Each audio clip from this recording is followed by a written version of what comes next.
बारिश का मौसम है। गांव में जोर से बारिश हो रही है। गलियां कीचड़ से भरी हैं और आसमान में काले बादल छाए हैं। फिर भी राजू अपने समोसों का ठेला तैयार करता है और गांव में निकल पड़ता है। अरे बारिश हो या तूफान, राजू का ठेला तो रुकेगा नहीं। चल आज भी गांव में समोसों की खुशबू फैलानी है। लोग भूखे तो नहीं रह सकते हैं ना। बारिश में भी गरम समोसे सबको पसंद आएंगे। बारिश रुक जाती है। कुछ लोग बाहर निकलते हैं और ठेले पर रुकते हैं। अरे राजू, ये समोसे तो गीले हो गए हैं। बारिश में तूने इन्हें ढक कर क्यों नहीं रखा? स्वाद तो बिल्कुल फीका लग रहा है। अरे भाई, बारिश का मौसम है, थोड़ा तो गीला होगा, लेकिन स्वाद तो वही है, गर्मा गर्म। एक और ले लो, शायद पसंद आ जाए। नहीं नहीं राजू, यह बेकार है।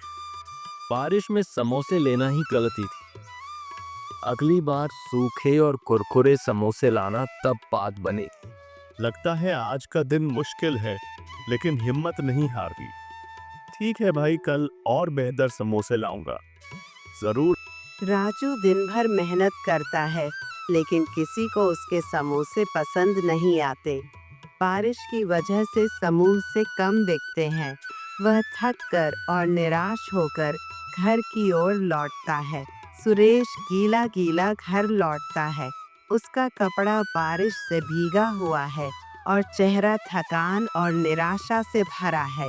उसकी पत्नी गीता उसे देखकर चिंतित हो जाती है। अरे राजू, ये हालत क्या बना रखी है? फिर बारिश में भीगते हुए ठेला लगाने गए थे। चेहरा तो बता रहा है कि आज कुछ ठीक नहीं हुआ।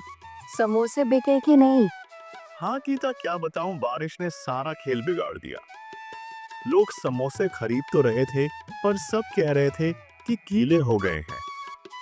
स्वाद बिगड़ गया। कुछ ही समोसे बिके। मैंने तो दिन भर गलियों में ठेला घुमाया, पर मौसम ने साथ नहीं दिया। ये तो परेशानी की बात है राजू। अगर रोज रोज ऐसा रहा तो हमारा क्या होगा? ठेले का खर्चा, घर का खर्चा, सब कैसे चलेगा? कुछ और सोचना पड़ेगा, नहीं तो मुश्किल हो जाएगी। हाँ गीता, चिंता तो मुझे भी है, पर हार नहीं माननी। कल फिर कोशिश करेंगे। शायद मौसम सुधर जाए और लोग फिर से समोसे खाने आए। बस थोड़ा सब्र रखना होगा। राजू और गीता चुपचाप रात का खाना खाते हैं। कमरे में सन्नाटा है और दोनों के मन में चिंता की लकीरें हैं। अगले दिन सुबह होती है। बारिश अब हल्की हो चुकी है। राजू फिर से अपने समोसों का ठेला तैयार करता है और गांव की गलियों में निकल पड़ता है। लेकिन लोग उसके ठेले पर नहीं रुकते। लगता है कल की बात सबके दिमाग में अटक गई। लोग शायद सोच रहे हैं कि समोसे फिर से गीले होंगे। कोई ठेले पर आ ही नहीं रहा। अरे इतनी मेहनत से समोसे बनाए और अब कोई खाने वाला ही नहीं। वह एक चौराहे पर ठेला रोककर इंतजार करता है, लेकिन घंटों बीत जाते हैं और कोई ग्राहक नहीं आता। राजू का चेहरा उदास हो जाता है। क्या करूं अब?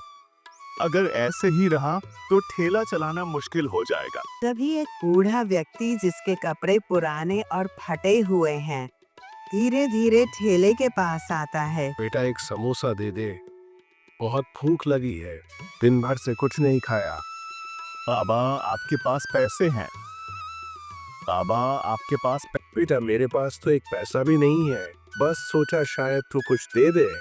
कोई बात नहीं बाबा, भूखे को खाना देना पुण्य का काम है।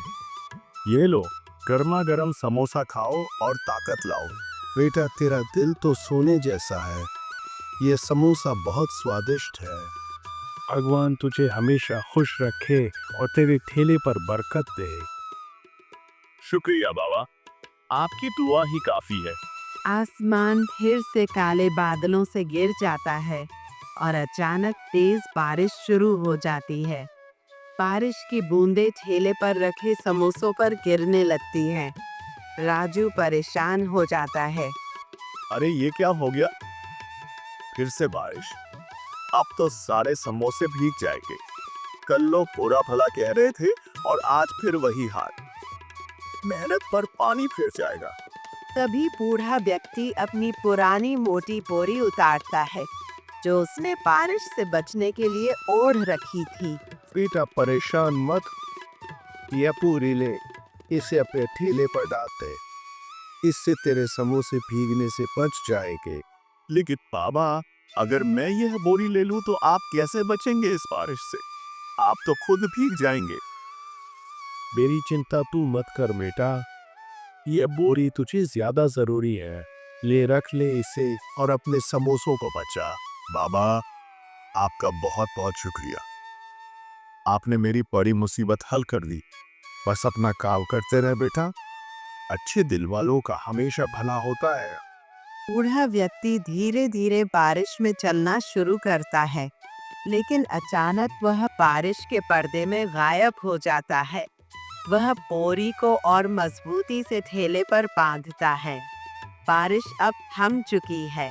एक ग्राहक जो गांव का एक जाना माना व्यापारी है, ठेले के पास आता है। अरे राजू, तेरा ठेला तो आज भी यही है। मैंने सुना था कि कल तेरे समोसे गीले हो गए थे, लेकिन आज तो मौसम थोड़ा ठीक लग रहा है। जल्द 2 समोसे दे दे, भूख जोरों की लगी है। हाँ भाई, आज समोसे बिल्कुल ताजा है। ये लो गर्मा गर्म। लेकिन सच कहो, कल की बात से मन थोड़ा डरा हुआ है। लोग शिकायत कर रहे थे। राजू, ये क्या बात है? ये समोसे तो लाजवाब है। ऐसा स्वाद तो मैंने पहले कभी नहीं चखा। ना ज्यादा तेल, ना गीले, बस एकदम कुरकुरे और मसालेदार। तूने तो आज कमाल कर दिया। सच में भाई, तुझे इतना पसंद आया, शुक्रिया। शायद आज का दिन अच्छा है। चल एक और समोसा ले, ये मुझ पर। अरे इतनी उदारता। ठीक है, एक और दे दे। लेकिन सच बताना सुरेश, तूने आज समोसों में क्या डाला? यह तो जादू जैसा स्वाद है। बस वही पुराना मसाला भाई। शायद आज मेहनत का फल मिल रहा है। ग्राहक समोसे खाकर चला जाता है और रास्ते में मिलने वालों से सुरेश के समोसों की तारीफ करता है। धीरे धीरे और लोग ठेले की ओर आने लगते हैं। एक के बाद एक ग्राहक समोसे खरीदते हैं और हर कोई स्वाद की तारीफ करता है। राजू, ये तो बात हो गई। कल तेरे समोसे गीले थे, लेकिन आज तो तूने बाजी मार ली। ये स्वाद तो भूलने वाला नहीं। मेरे पूरे परिवार को ये समोसे खिलाऊंगा। कितने बचे? 4 और दे दे। अरे इतनी तारीफ! धन्यवाद भाई लोग। बस थोड़े ही समोसे बचे हैं, जल्दी ले लो। देखते देखते ठेले पर भीड़ लग जाती है। लोग एक दूसरे को बुलाने लगते हैं और कुछ ही देर में सुरेश के सारे समोसे बिक जाते हैं। वह थक गया है, लेकिन चेहरे पर संतुष्टि की मुस्कान है। आज तो कमाल हो गया। ना जाने उस बूढ़े बाबा की बोरी में क्या जादू है, लेकिन कुछ तो खास है। चल घर जाकर राधा को यह खुशखबरी सुनाता हूँ।